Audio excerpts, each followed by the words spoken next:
Hello friends, आप लोग कैसे हैं? ठीक है, ठीक होना भी चाहिए। ओके, आज हम लोग पुनः भौतिक विज्ञान की अगली कड़ी में। पहले तो मैं आपको बता दूं कि पिछली क्लास में हम लोग पढ़े क्या थे। पिछली क्लास में हम लोग प्रिज्म से संबंधित टॉपिकों को पढ़ रहे थे। उसमें हमने आपको प्रिज्म किसे कहते हैं, अपवर्तक पृष्ठ क्या होता है, अपवर्तक कोण या प्रिज्म कोण क्या होता है, अपवर्तक कोण क्या होता है, प्रिज्म का आधार क्या है, मुख्य काट या मुख्य परिच्छेद क्या है। इसके पश्चात प्रिज्म से प्रकाश का परावर्तन प्रिज्म से प्रकाश का अपवर्तन कैसे होता है। इसके पश्चात प्रिज्म के पदार्थ के अपवर्तनांक के लिए सूत्र का व्यंजक मैंने पढ़ाया था। प्रिज्म के पदार्थ के लिए अपवर्तनांक का सूत्र पढ़ाया। इसके पश्चात पतले प्रिज्म द्वारा उत्पन्न विचलन क्या होता है। इन सभी टॉपिकों के साथ मैंने फिजिक्स की लगभग आधी क्लास को समाप्त कर दिया। आज की क्लास में हम लोग पढ़ेंगे बड़ विक्षेपण या परिक्षेपण। तो बड़ विक्षेपण या परिक्षेपण क्या होता है। हम लोग जानते हैं कि जब श्वेत प्रकाश की किरण को किसी प्रिज्म से गुजारा जाता है तो वह श्वेत प्रकाश की किरण अपने अवयवी रंगों में विभक्त हो जाती है। श्वेत प्रकाश किरण के अपने अवयवी रंगों में विभक्त होने की जो घटना होती है, जो क्रिया होती है, वही बड़ विक्षेपण कहलाता है। ओके, क्या लिखेंगे आप लोग बड़ विक्षेपण या परिक्षेपण में। जब कोई श्वेत प्रकाश की किरण को किसी प्रिज्म से गुजारा जाता है तो श्वेत प्रकाश की किरण अपने अवयवी रंगों में विभक्त हो जाती है। श्वेत प्रकाश किरण के अपने अवयवी रंगों में विभक्त होने की क्रिया या घटना बड़ विक्षेपण कहलाती है। ओके, नोट कर लेंगे। पुनः इसके पश्चात हम लोग पढ़ेंगे वर्ड स्पेक्ट्रम।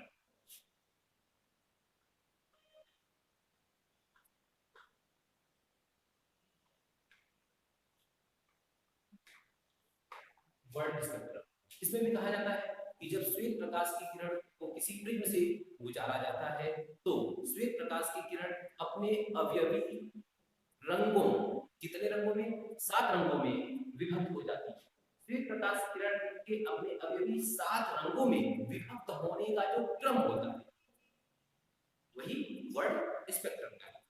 ओके, यानी कि आप सीधे सीधे कह सकते हैं कि श्वेत प्रकाश किरण के अपने अवयवी 7 रंगों में विभक्त होने का जो क्रम होता है वर्ड स्पेक्ट्रम कहलाता है।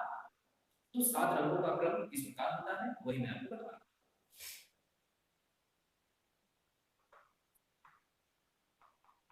7 रंगों का क्रम, ठीक। तो आप लोग शार्ट में पढ़े भी होंगे, जानते भी होंगे। नाम लिखा जाता है बैजनीय मीनार या इंग्लिश में इसी को विब्ग्योर कहा जाता है। तो बैजनीय मीनार,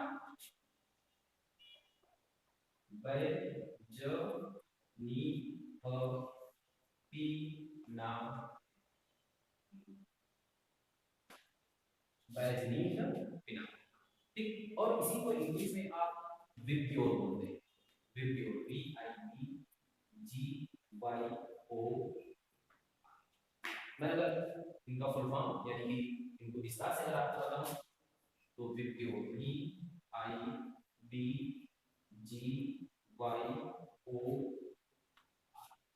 वी से आप वायलेट लिखते हैं, आई से indigo, blue, green, yellow, orange. Violet को आप बैगनी बोलते हैं, इंडिगो को आप जामुनी बोलते हैं, ब्लू को आप नीला, ग्रीन हरा, येलो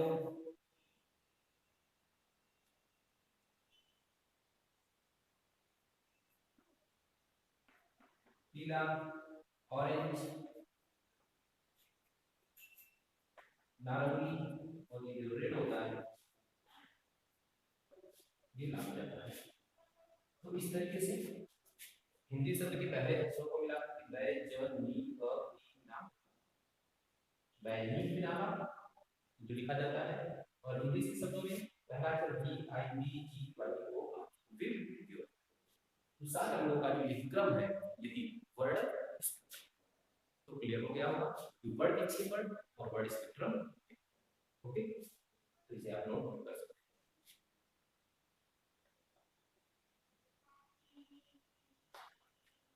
अगली टॉपिक हम लोग पढ़ेंगे कोणीय वर्ण विक्षेपण।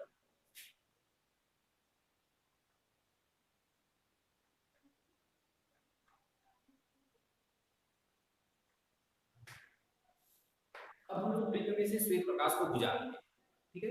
तो जब हम लोग प्रिज्म में से श्वेत प्रकाश को बुझाते हैं, वह अपने अवयवी सात रंगों में विभक्त हो जाता है। तो उसमें से सात रंगों के प्रकाश की किरण निकलती है। जो सात रंगों की प्रकाश की किरण निकलती है, उसी को निर्गत किरण कहा जाता है। तो कोणीय वर्ण विक्षेपण में कहा कि दो रंगों के निर्गत किरणों के बीच बनने वाले विचलन, कोणों का अंतर कोणीय वर्ण विक्षेपण कहलाता है। फिर से एक बार, दो निर्गत किरणों के बीच बनने वाले विचलन, कोणों के अंतर को कोणीय वर्ण विक्षेपण कहते हैं। कोणीय वर्ण विक्षेपण को हम लोग थीटा से कर सकते हैं। किससे? थीटा। चलिए अब मैं मान लेता हूं कि कोई दो रंग, माना बैंगनी रंग का विचलन को, माना बैंगनी रंग का विचलन को डेल्टा बी तथा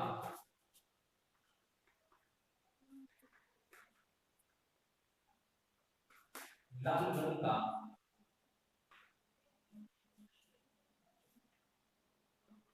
विचलन को डेल्टा आर है, तो कोणीय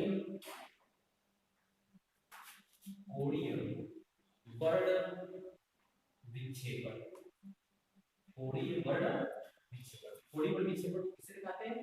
थीटा से। तो थीटा इक्वल टू लिखा जा सकता है delta P minus delta R.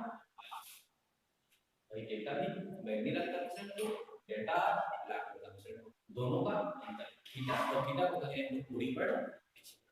तो अब हम लोग डेल्टा एन की वैल्यू पढ़ेंगे। डेल्टा एन की क्षेत्रफल द्वारा उत्पन्न विचलन, जरा देखिएगा डेल्टा एन इक्वल टू हमने पढ़ा होगा a into n minus 1 है, सेम उसी के आधार पे इसकी वैल्यू लिखी।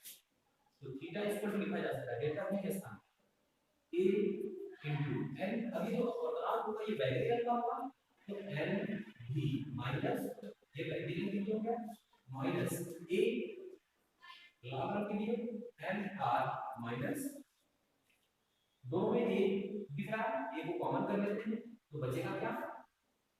n v माइनस 1, ये माइनस n r और ये माइनस 1 था, फिर क्या है प्लस 1, ये प्लस 1 माइनस 1 से कैंसिल हो जाएगा। थीटा इक्वल टू मिल जाएगा a n v minus n, ये क्या है? कोणीय वर्ण विक्षेपण की वैल्यू है। तो प्रश्न में से पूछ जाएंगे आपको किन्हीं दो रंगों के अपवर्तनांक दे दिए और प्रिज्म कोण दे दिया जाएगा और आपसे पूछा जाएगा कोणीय वर्ण विक्षेपण। तो आप इसी फार्मूले में अपवर्तन की वैल्यू लिखेंगे, प्रिज्म कोण या अपवर्तन कोण की वैल्यू लिखेंगे और कैलकुलेशन कर देंगे, तो आपको क्या मिल जाएगा? कोणीय वर्ण। ओके, तो ये पूरा आपका हो गया कोणीय वर्ण विक्षेपण। क्लियर? चलिए आगे चलते हैं।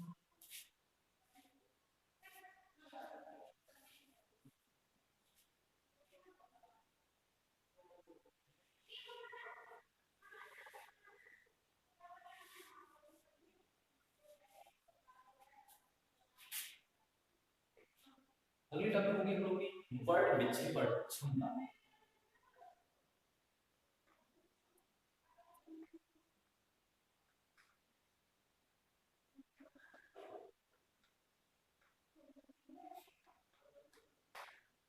कहा जाता है इसमें कि बैंगनी और लाल रंग के कोणीय वर्ण विक्षेपण और मध्यवर्ती किरण को पीला रंग कहा जाता है।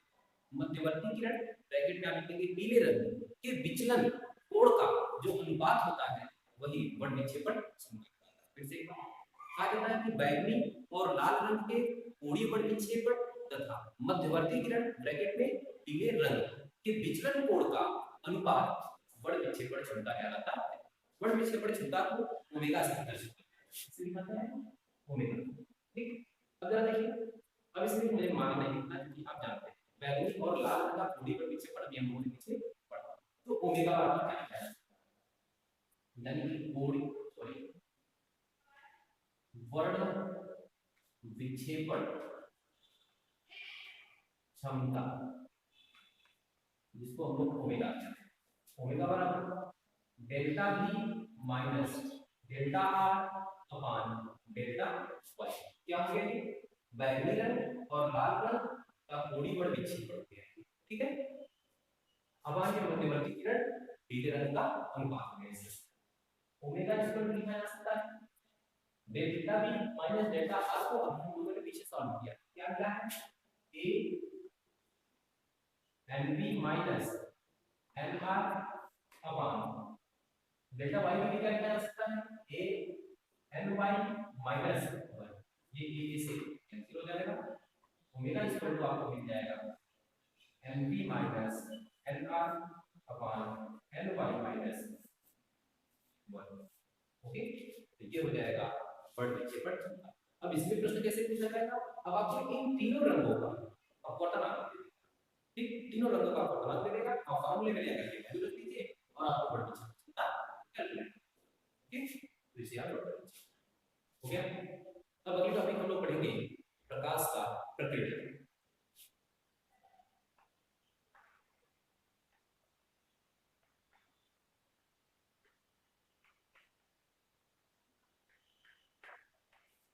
जब प्रकाश किसी ऐसे माध्यम से गुजरता है जिसके कणों का आकार प्रकाश के तरंगदैर्घ्य की तुलना में बहुत छोटा होता है, तो वे कण प्रकाश ऊर्जा को अवशोषित कर अन्य दिशाओं में विकिरित कर देते हैं।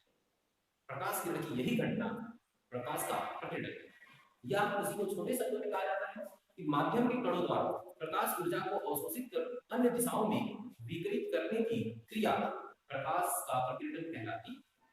ठीक, यानी कि जब प्रकाश स्रोत से प्रकाश निकलता है तो पृथ्वी की सतह तक आने में उसे अनेक प्रकार के माध्यमों से होकर गुजरना पड़ता है और उस माध्यम के जो कण होते हैं वो प्रकाश ऊर्जा को अवशोषित कर लेते हैं और अवशोषित कर उसे अन्य दिशाओं में विकिरित कर देते हैं। तो प्रकाश किरण की जो यही घटना थी, ये क्या कहलाती है, प्रकाश का प्रकीर्णन।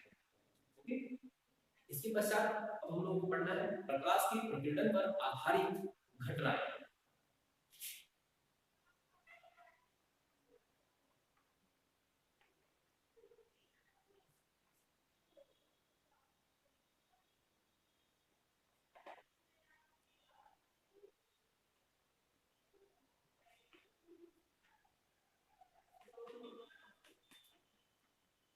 हम लोग जानते हैं, कहा जाता है कि आकाश का नीला दिखाई देना। नंबर 1 आप लोग नोट करेंगे, आकाश का नीला दिखाई देना। आकाश नीला दिखाई देता है, कहा जाता है कि जब सूर्य का प्रकाश वायुमंडल से होकर गुजरता है तो वायुमंडल के जो कण होते हैं वह लाल रंग की अपेक्षा नीले रंग को अत्यधिक मात्रा में प्रकटित करते हैं। जब वो अत्यधिक मात्रा में प्रकटित करते हैं तो पूरे वायुमंडल में या पूरे वातावरण में नीला रंग जो है फैल जाता है, जिसके कणों से चलने वाला प्रकाश परावर्तित होकर हमारी आंखों में पहुंचता है और पूरा का पूरा आकाश में नीला दिखाई देता है। तो इसमें कहने का मतलब है कि जब प्रकाश निकलता है तो प्रकाश में से जो नीले रंग और लाल रंग होते हैं उसमें लाल रंग को बहुत कम फैलाया जा सकता है या फैलाया जाता है या प्रकीर्णित होता है। लाल रंग बहुत कम प्रकीर्णित होता है और जो नीला रंग होता है वो बहुत ही अत्यधिक मात्रा में प्रकीर्णित और कणों के द्वारा प्रकीर्णित होकर हमारी आंखों को लगता है पूरा आसमान या आकाश नीला दिखाई देता है। नंबर 2 कहा जाता है बादलों का श्वेत दिखाई देना। कहा जाता है कि प्रकाश के प्रकीर्णन की घटना के लिए माध्यम के कणों का आकार प्रकाश के तरंगदैर्घ्य की तुलना में छोटा होना चाहिए, जबकि जो बादल होते हैं उसमें छोटी छोटी जल की बूंदें होती हैं और वो प्रकाश के तरंगदैर्घ्य की तुलना में छोटी नहीं। अब वो करती क्या है कि प्रकाश की किरणों को अवशोषित तो करती है लेकिन उसको समान मात्रा में विकिरित कर देती है, जिसका संयुक्त प्रभाव जो होता है वो श्वेत। इसीलिए जो बादल होते हैं वो हमें सफेद दिखाई। नंबर 3 कहा जाता है कि सूर्योदय एवं सूर्यास्त के समय, सूर्योदय एवं सूर्यास्त के समय सूर्य का रक्ताभ प्रतीत होना, यानी कि जब सूर्योदय होता है या सूर्यास्त होता है तो उस समय हमें लाल रंग का दिखाई पड़ता है। ऐसा क्यों होता है?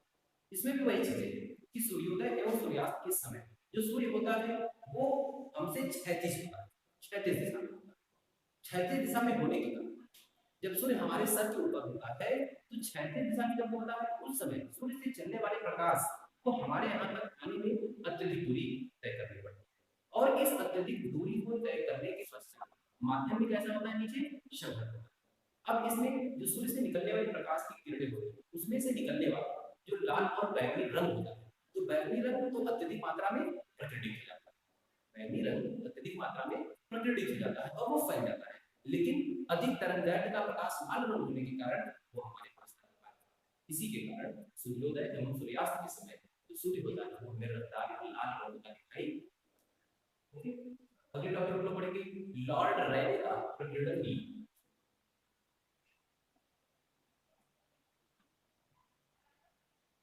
लॉर्ड रेले का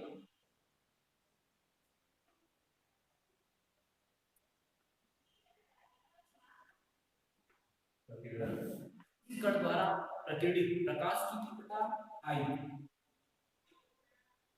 इसी कण द्वारा प्रकीर्णित प्रकाश की तीव्रता आई उसके तरंगदैर्घ्य के चतुर्थ घात के व्युत्क्रमानुपात, यानी कि आई is directly proportional to 1 upon lambda power, ये क्या है, लॉर्ड रेले का प्रकीर्णन नियम। फिर से एक बार, किसी कण द्वारा प्रकीर्णित प्रकाश की तीव्रता आई प्रकाश की तरंगदैर्घ्य के चतुर्थ घात के व्युत्क्रमानुपाती होता, यानी कि I is directly proportional to 1 upon lambda power 4, यही लॉर्ड रेले का प्रकीर्णन नियम।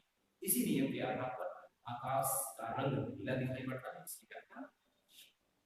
अगले टॉपिक हम लोग पढ़ेंगे रमन प्रभाव।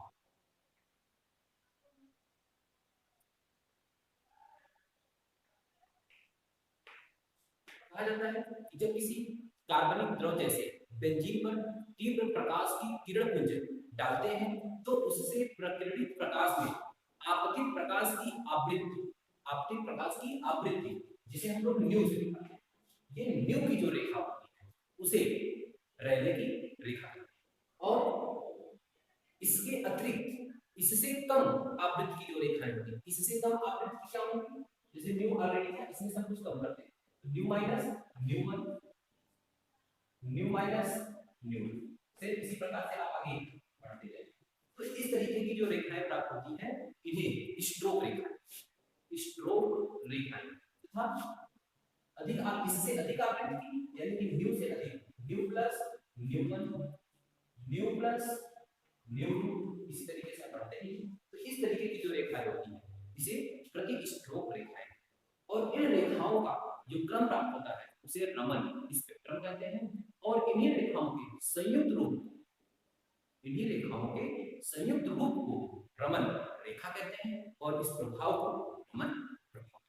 फिर से एक बार क्या कहेंगे, क्या कैसे लिखेंगे, जब किसी कार्बनिक द्रव जैसे बेंजीन पर तीव्र प्रकाश किरण पुंज को डालते हैं तो उससे प्रकीर्णित प्रकाश में आपतित प्रकाश की, आपतित प्रकाश की किरण जिसे आपतित प्रकाश की आवृत्ति जिसे न्यू कहते हैं लोग, तो आपतित प्रकाश की आवृत्ति न्यू जिसे रेले की रेखा है, इसके अतिरिक्त उससे कम आवृत्ति nu minus nu one, nu minus nu two and so on को स्ट्रोक रेखाएं तथा अधिक आवृत्ति nu plus nu one, nu plus nu two को प्रति स्ट्रोक रेखाएं। और इन रेखाओं के क्रम को रमन स्पेक्ट्रम और संयुक्त रूप को रमन रेखा और इस पूरे प्रभाव को रमन प्रभाव। ओके, तो ये हो गया आपका रमन। ओके, इसके पश्चात हम लोग को पढ़ना है वायुमंडलीय अपवर्तन।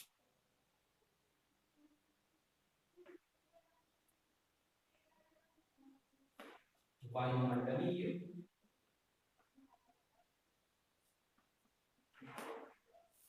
कहा जाता है कि वायुमंडलीय घनत्व में ऊंचाई परिवर्तन के कारण तरंगों या किरणों के अपवर्तनांक में होने वाला जो परिवर्तन होता है वायुमंडलीय परिवर्तन कहलाता है। जैसे मैं आपको बताऊं कि जैसे जैसे आप पृथ्वी की सतह से ऊपर चलते जाएंगे तो तापमान जो होता है वो परिवर्तित होता चला जाता है। अब तापमान के परिवर्तित होने का मतलब है कि जो हमारा माध्यम है वो भी परिवर्तित होगा। माध्यम सघन था, वो विरल हो गया, फिर सघन हो गया, फिर विरल। इस तरीके से जो माध्यम है वो परिवर्तित होता चला जाता है। और जब माध्यम परिवर्तित होता चला जाता है तो तरंगों या किरणों का जो अपवर्तनांक होता है वो भी परिवर्तित होता चला जाता है, जिसे क्या कहा जाता है? वायुमंडलीय अपवर्तन। इसके उदाहरण की अगर मैं बात करूं तो कहा जाता है कि जैसे जलती हुई कोई आग है, जलती हुई आग के उस तरफ आप देखेंगे तो जो रखी हुई कोई वस्तु होती है वो आपको हिलती हुई प्रतीत होती है, यानी कि वो स्थिर नहीं होती है। ये उदाहरण बताया जाता है किसका? वायुमंडलीय अपवर्तन। इसी प्रकार अगर मैं दूसरे उदाहरण की बात करूं तो तारों का टिमटिमाना। मैंने पिछली क्लास में क्यों ऐसा होता है ये मैंने आपको बता दिया। तारों का टिमटिमाना, अग्रिम सूर्योदय, सूर्योदय का जल्दी होना तथा अविलंब सूर्यास्त, सूर्यास्त देर से होना, तो ये सारी चीजें जो है वायुमंडलीय अपवर्तन के कारण होती है। ओके, तो क्लियर हो गया वायुमंडलीय अपवर्तन। हम लोग को पढ़ना है इंडल प्रभाव।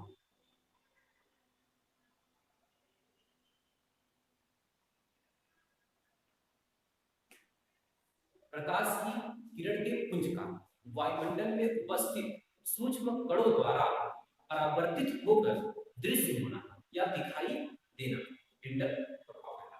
फिर से एक बार कहा जाता है कि प्रकाश की किरण के पुंज का वायुमंडल में उपस्थित सूक्ष्म कणों से परावर्तित होकर उसके पथ का दिखाई देना इंडल प्रभाव कहलाता है। जैसे मैं आपको बताऊं कि देखिए हमारा वायुमंडल है, हमारे वायुमंडल में अनेक प्रकार के धूलकण, अनेक प्रकार के सूक्ष्म कण, धूलकण है, धुआं कण है, वायु कण है, ठीक है, अनेक प्रकार के जो कण है वो उपस्थित है। तो जब कोई प्रकाश की किरण पुंज आती है तो वायुमंडल में उपस्थित इन सभी कणों से टकराती है, टकराने के पश्चात वो परावर्तित होती है।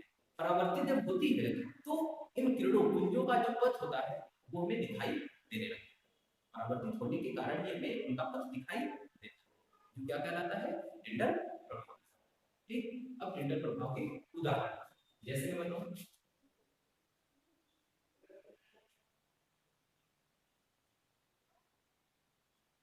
नंबर ये है, आपके घर में खिड़की होगी, दरवाजे होंगे, उनकी दरार से आने वाली जो प्रकाश की किरण या पुंज होती है वह कणों से टकराने के पश्चात ही हमें दिखाई पड़ती है। ऐसा कैसे होता है? इंडल प्रभाव के कारण। नंबर 2 की बात करूं मैं, आप जब कभी घने पेड़ के नीचे, जैसे कोई बड़ा पेड़ है या कोई घना जंगल है, उसकी पत्तियों के बीच कभी कभी स्पेस होता है तो उसमें से भी प्रकाश की जो किरण पुंज होती है वह भी नीचे आती है, तो वह जो आती हुई दिखाई देती है वह भी वायुमंडल में उपस्थित कणों के परावर्तित होने के कारण ही हमें दृश्य होती है या दिखाई देती है, जिसे क्या कहा जाता है? हाँ, जो किसके कारण होता है? इंडल प्रभाव के कारण। तो ये दो तीन उदाहरण आपको बताए, ठीक है। जैसे अभी मैंने खिड़की या दरवाजे वाला बता दिया, तो इसी प्रकार से आपको किसी घने जंगल में पत्तियों के बीच जो प्रकाश की किरणें आपको आती हैं वो भी हमें किसी कण के परावर्तित होने के कारण ही उसका पथ दिखाई देता है, जिसका उदाहरण है इंडल। सो तो ये पृथ्वी का टॉपिक हम लोग की कंप्लीट। ओके, अब इसमें यानी कि पृथ्वी में हम लोग इससे ज्यादा कुछ नहीं। ओके, तो आज की क्लास में इतना, बाकी